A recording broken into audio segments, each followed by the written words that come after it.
Veteran 3 News journalist Bob McNeil has died, and newsrooms around the country are remembering stories about a man who could handle the light and shade of news with equal skill and integrity. Senior reporter Juliet Speedy looks back on Bob's stellar career. Bob McNeil in a war zone. This is the horror of Sri Lanka's civil war. Shot at in Fiji, witnessing the aftermath of genocide in Rwanda, the Boxing Day tsunami.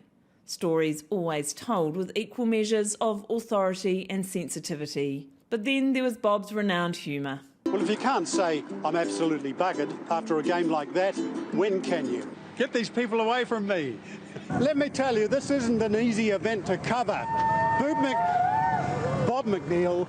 Bob McNeil was one of the most optimistic and humorous guys that I've ever worked with. He was an absolute joy to have around the newsroom. Praised also after retiring in 2010 by his long-term former camera operator Chris Jones. Every time you suggested something like, oh, can you get on that, or can you do that, or do you mind doing this, or do you think you could do that, you know, and he would do it and do it deadpan.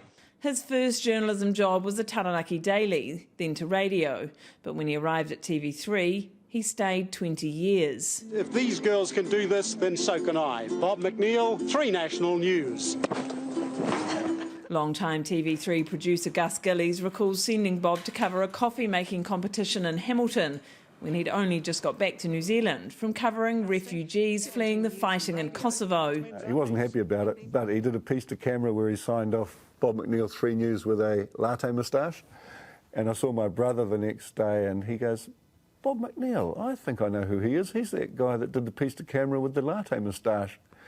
And I took great pleasure in telling the famous war journalist that he was remembered as the guy with the latte moustache. He was married with 3 children, including Sasha McNeil, who also became a TV journalist.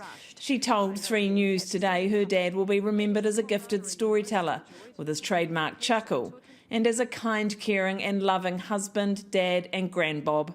His warmth was evident on the telly. People could relate to the small-town boy from Taranaki who fought for the underdog and had a glint in his eye. He was genuine, he loved people, and he loved hearing their stories. He had the ability to celebrate the absurd and yet bring empathy and decency to those he interviewed.